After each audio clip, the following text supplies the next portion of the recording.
This happened when I was really young. I'm talking second or third grade. It's hard for me to remember things clearly from that long ago, but this memory stands out for reasons you'll soon understand. It was a school day, and it had been raining cats and dogs all day. After picking me up from school, my parents left the house for some upscale events. I can't remember if it was a fundraiser or a dinner party or something else entirely. Either way, they were supposed to come back home that night, but while they were gone, the storm picked up like crazy, and it became unsafe to drive long distances. So instead of driving back home, they reluctantly decided to spend the night at one of their friends' houses who lived much closer to where the event was. I remember them calling me on the house phone and repeatedly apologizing for leaving me there by myself, even though I insisted that I wasn't even hungry and I'd be fine. My mom gave me a list of things to do before bed. Lock all the doors and windows, keep at least one house light on, make sure all the blinds were closed, typical stuff. At the time, I didn't understand why they were making such a big deal about everything. I wasn't quite old enough to realize how important it was to not leave kids my age home alone. In fact, I was actually kind of excited to have the place to myself. It meant unlimited candy and no bedtime. I obviously didn't have a TV or any kind of screen in my room, so I stayed downstairs in the living room watching TV on the couch. I told myself I'd do all that stuff my mom had requested right before going to sleep, since I was planning on staying up all night anyway. But at some point later in the night, the sugar crash got to me and I accidentally fell asleep. No surprise there. I don't remember exactly what time I ended up waking up, but it was late enough for the TV to have gone into sleep mode, so 3 hours minimum. I distinctly remember being much colder when I woke up. Nothing too out of the ordinary. I mean, temperatures drop at night, but the difference was significant enough for me to instantly make the connection, even at that young age. I thought about just curling back up and going back to sleep, but then I remembered the list my mom had given me. Even at that age, I knew she'd find out if I didn't do it, and I really didn't want to get in trouble after she trusted me to stay home alone. So I forced myself off the couch and went to check the windows and doors. I went around and did everything she asked. Locked the front and back doors, closed all the blinds, checked the windows, even the light. Everything was shut tight, which confused me a little because the house still felt way colder than it should have. I even put my hand against a couple of the windows to make sure they weren't cracked open or something, but they were all sealed. I figured maybe the storm knocked out the heater or something, and I didn't think much more about it. That explanation made sense to me at the time, and I was so tired that I couldn't devote more energy to thinking about the heat. So I headed upstairs to my room, ready to crawl into bed and forget about it. When I got to my room, I finally realized just how bad the storm had gotten. Our living room is tucked into the center of the house, so I hadn't really been able to appreciate the storm from down there. My childhood bedroom has a big external window though, so I could hear everything. The rain was slamming against the glass like it was trying to get in, and every minute or so there was a burst of lightning followed by a deafening clash of thunder. I wasn't scared of storms at that age, but I do remember being concerned that a tree was going to fall on the house. That's probably why I had trouble falling back asleep, even though I had been dead tired not even 20 minutes prior. As I was lying there, trying to fall asleep, I started picking up on these odd sounds. Every so often, there were these weird creaking sounds, like shifting wood. Thing is, the entire floor is carpeted, so it couldn't have been coming from my room. At first, I thought it was a tree swaying in the wind, but the sound didn't quite fit. Even then, I knew the general sounds associated with thunderstorms. This definitely wasn't one of them. It started bothering me after a while. For whatever reason, it wasn't the storm keeping me up. It was that stupid sound. I couldn't take it much longer, so I sat up and looked around the room, not really sure what I was looking for. I listened, trying to drown out the sounds of the storm and focus in on the creaking. Lightning flashed, illuminating the whole room. Everything looked normal, but my eyes were drawn to the only wooden thing in the room, the closet. The room went dark again, and I sat there perfectly still. About a minute later, lightning flashed again, and my room was once again lit up for just a split second. And in that split second, I saw something that made me choke. The closet door was slightly ajar. It had been closed before, I was 100% sure of it. Something had opened it. There was something in my room. I didn't scream, I didn't speak, I didn't even think. I just got out of bed as quietly as I could and walked out of the room. That walk from the bed to the door felt like a 500-mile, 5-year journey. I immediately went downstairs and hid under the dining room table. Then, and only then, I started crying. I didn't know what else to do. There was someone in my house, in my room, and my parents were too far away to help me. I'm not sure how long I stayed under that table, but at one point, I heard footsteps walking down the stairs. I held my breath, knowing that any sound I made could have ended my life. They weren't normal footsteps. It sounded like whatever it was jumping and pinballing down the stairs. The footsteps got closer. They were approaching the dining room table like they knew where I was hiding.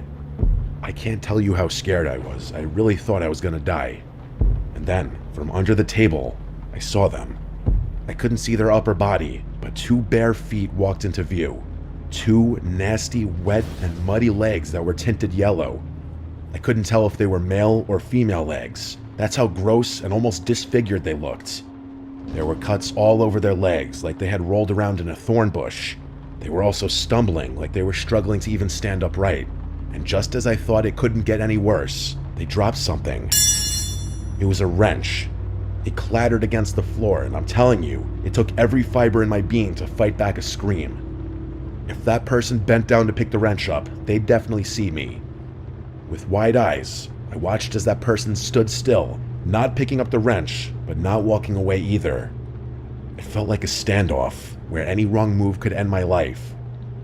Eventually, they finally continued walking, and I couldn't see them anymore. I listened as the chaotic footsteps stomped and stumbled around my first floor for what felt like an eternity. And then, finally, the front door opened and shut. They were gone. I stayed hidden under that table for a long time after that. Part of it was fear, but another part of it was what I can only describe as trauma. I just remember being shaken and scared. I was at the ripe age where I understood how dangerous the situation was, but not old enough to know how to deal with it. The rest of the night was kind of a blur. I picked the wrench up off the floor, not wanting my parents to find it the next morning. After making sure the front door was locked, I slunked back upstairs, crawled into bed, and fell asleep. Everything went back to normal after that. For whatever reason, I was terrified to tell my parents. I didn't want them to find out I hadn't locked the doors and done everything they had asked me to do, so I just kept the whole thing to myself. It wasn't until several years later that I told them the story, and it actually took some convincing for them to believe me. Looking back, not telling them the moment it happened was an awful decision, since there was nothing that could have been done about it so far removed from the incident. If I'm being frank, this experience traumatized me for basically the rest of my childhood. I slept with a nightlight from then on, and I developed a fear of the dark that didn't go away for a long time. I still have trouble explaining what happened that night, but I learned my lesson. Lock your doors at night.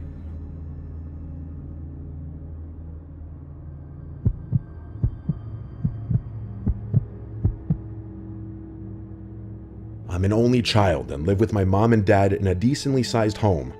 It's a little big for just the three of us, but my parents' running joke is that it was never their intention to have only one kid. They just never got around to having more.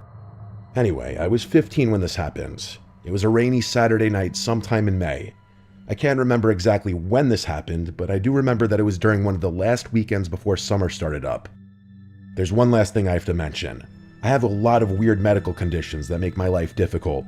I get frequent panic attacks, faint easily, and struggle breathing at times. I'm also one of those weird people who needs complete and total silence to fall asleep. Like, even a small fan is enough to keep me awake. I've mostly learned how to deal with it, but sleepovers and vacations are still unbearable. People always tell me they love the sound of rain and that it helps them fall asleep, but it does the exact opposite for me. It doesn't rain often where I'm from, but every now and then we get these insane downpours that keep me up all night. To be fair, it wasn't a full-on thunderstorm, but it was raining heavily enough to keep me up. No matter what I tried, I couldn't block out the sound of raindrops pattering against the roof. It was late, sometime well after midnight, when I faced the reality that I wasn't going to sleep anytime soon. So I got out of bed and thought about ways I could expend some energy. Eventually, I decided to go for a little walk in the rain. This wasn't the first time I had done that. Walking in the rain was actually something my parents encouraged me to do when I couldn't sleep. We live in a very safe residential area, and there's a huge public park that borders my house, so being out late isn't dangerous at all. Plus, the park is very well lit, which is another one of the reasons I've always felt so comfortable walking there late at night.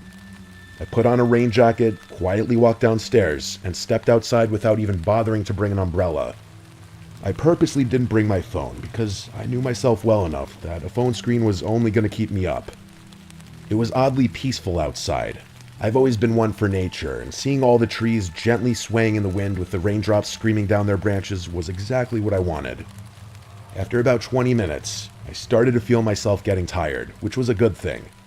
I turned around and started walking back towards my house, figuring I'd be able to fall asleep by the time I got back. As I was cutting through the park, I glanced toward the road and saw something strange. There was a long black object lying flat in the middle of the street. At first, I thought it was an oddly shaped garbage bag or something like that, but the more I looked at it, the more I realized what it was. It was a person just lying there in the middle of the street. They were face down too from the looks of it. I felt a sick feeling bubbling up in my stomach. The only thought bouncing around my brain was the likely possibility that they had been hit by a car and were injured. Or worse. There was no other logical reason why someone would be lying motionlessly in the street, especially while it was raining. As much as my gut told me to just keep my head down and continue walking, I felt like I had to do something. My parents raised me a certain way. If I see a person in need, I have to help them. So against my instincts, I started approaching the person in the street. As I got closer, I was able to make out what they were wearing. Black pants and a dark plaid shirt. Definitely not the type of attire someone would wear during heavy rain. Judging by the clothing, it was a man, but that's what I had already assumed. I'm not sure if it was the gravity of the situation or something else, but as I was walking toward the street, I realized for the first time that night how cold I was. Like the rain was lukewarm one second and ice cold the next, if that even makes any sense. As I was closing in on the road, a screech rang out from somewhere behind me. Instinct took over and I whipped my head around, adrenaline flooding my veins. It sounded like a howl, but slightly off. Like a wounded animal, that's the only way I can describe it. A quick scan of the tree line revealed nothing. The sound must have come from deeper in the park, meaning there was no imminent danger. Still, the sheer strangeness of it all had my heart racing. I had never heard anything like it before, and the lack of an explanation was what triggered that feeling of pure fear. But that feeling was about to get 1,000 times worse, because when I turned back around and faced the street, that person wasn't lying down anymore. They were sitting perfectly upright, staring at me. In that moment, everything started fading and my vision narrowed. The only thing keeping me from passing out right there was the muffled sound of 1,000 raindrops pattering all around me. Before I could react, that person stood up and started sprinting towards me with a demonic smile on his face. And what's worse, he was holding what looked like a kitchen knife.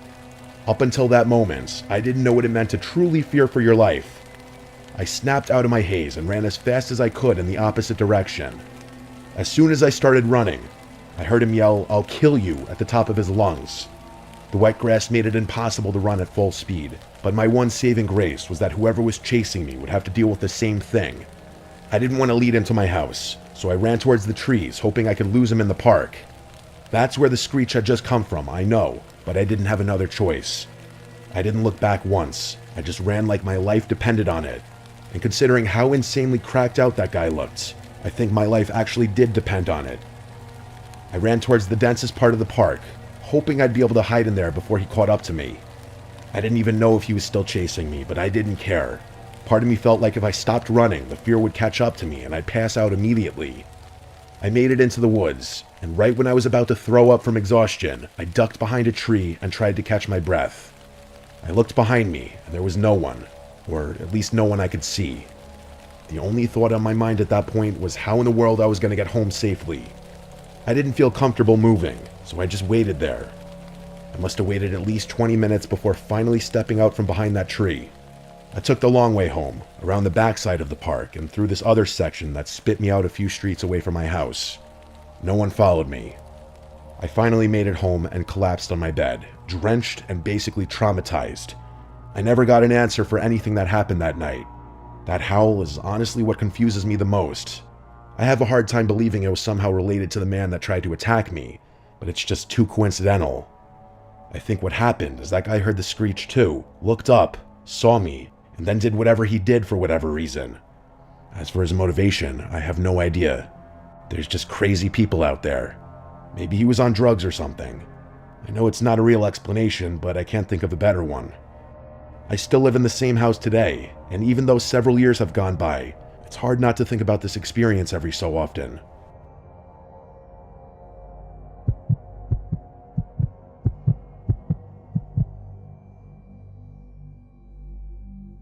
I'm 29 years old, and one of the only things that's ever really helped me clear my head is camping. Not campgrounds or national parks where there's other people around. I'm talking true middle-of-nowhere camping. I grew up in Northern California, and I've spent the better part of my adult life learning to find those remote little pockets where you can still feel like the only person left on Earth. This story took place a few months ago. I had just broken up with my ex, and let's just say I was going through it. I needed to be alone, so one day I just packed up my truck and headed out. I didn't have a specific plan. I just threw some gear together and decided to go back to a quiet riverside spot I'd stumbled across once before. It wasn't an official campsite or anything, just a little bend in the river you could reach if you followed this barely there dirt road past a whole lot of nothing. I got there sometime in the late afternoon, but the second I turned down the dirt path that led to the river, my stomach sank a little. There were already 2 trucks parked near the trailhead, one gray and one white. I couldn't see anyone around, but just knowing other people were out there kind of killed the vibe for me. I hadn't driven all this way out in the middle of nowhere to interact with people. I sat there for a second, debating whether I should just turn around and find another spot. But I told myself it was a big stretch of river, and chances were whoever owned those trucks were camped far enough away that I wouldn't even see them.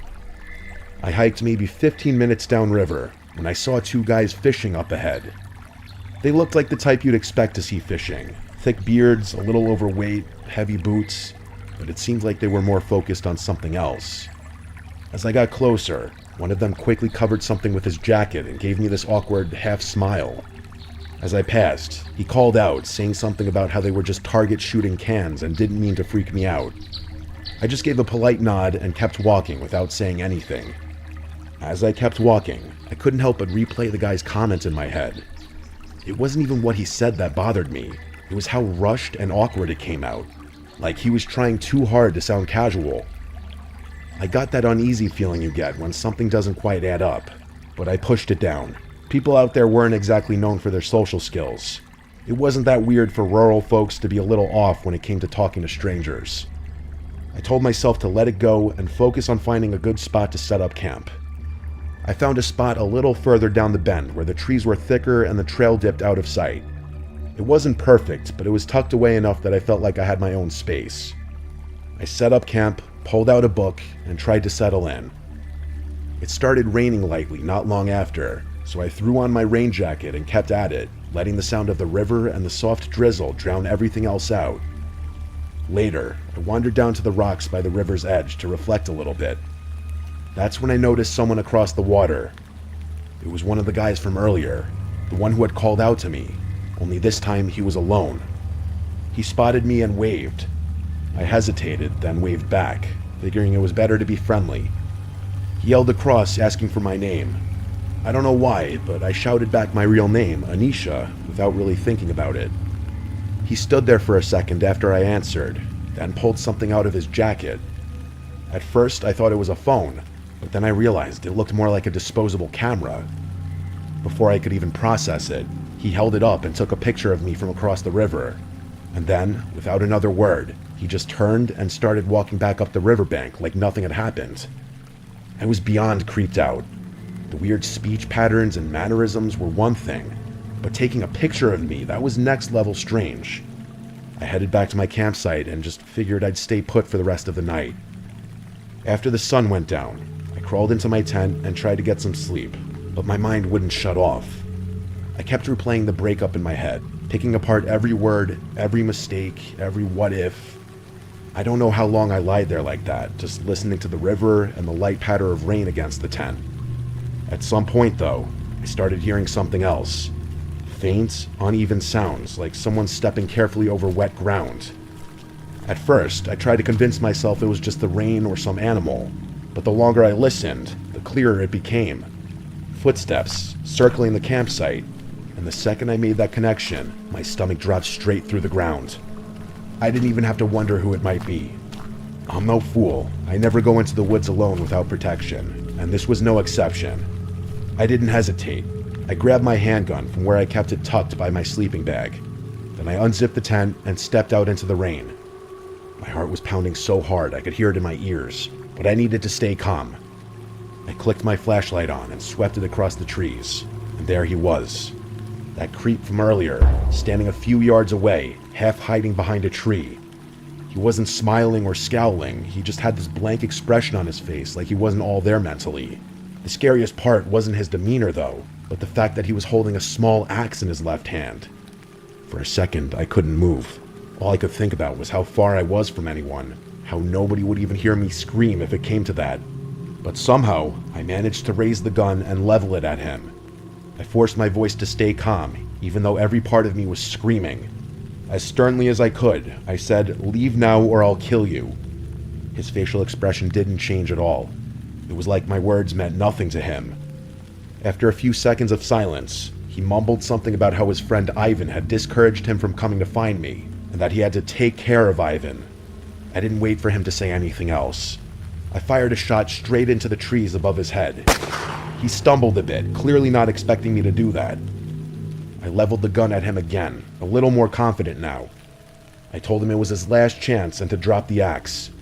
He did, and a huge wave of relief washed over me. But I wasn't out of the woods yet. I told him to take his shoes off so that he'd have trouble following me, and then made sure he didn't have any other weapons on his person. Once I was sure he wasn't armed, I told him to go to my tent and grab my gear. I watched him like a hawk as he fumbled with my stuff, forcing him to toss it all out into the open where I could see it. I packed the essentials as fast as I could, never letting him out of my sight. I jammed the axe into my backpack and made sure I wasn't forgetting anything. I'd have to leave the tent behind, but that was a small price to pay for staying alive. I then grabbed his shoes and threw them as far as I could into the darkness, and I told him to walk in the opposite direction. I kept the light on him the whole time, and the moment he walked far enough out of sight, I turned and started hiking back up the river as fast as I could. That was the scariest part of the whole encounter, stumbling through the pitch-black forest in the rain with a potential murderer behind me. I wasn't sure if he was following me, but I didn't care. I just kept going, trying to use the flashlight as minimally as possible. Both pickup trucks were still in the pullout when I finally made it back to my car. I didn't stop though. I threw everything in and sped out of there. When I got cell service back, I called the police and reported the whole incident, describing my location as best as I could. A few months have passed since then, and I'm not sure if anything ever came of it, but I'm not going out of my way to find out. What still scares me most about the whole thing is that comment he made about his friend Ivan, that he quote-unquote took care of him. I really don't want to think about what that means, but there's only so many explanations. I'm just glad I was armed. I could have easily lost my life that night if I hadn't been.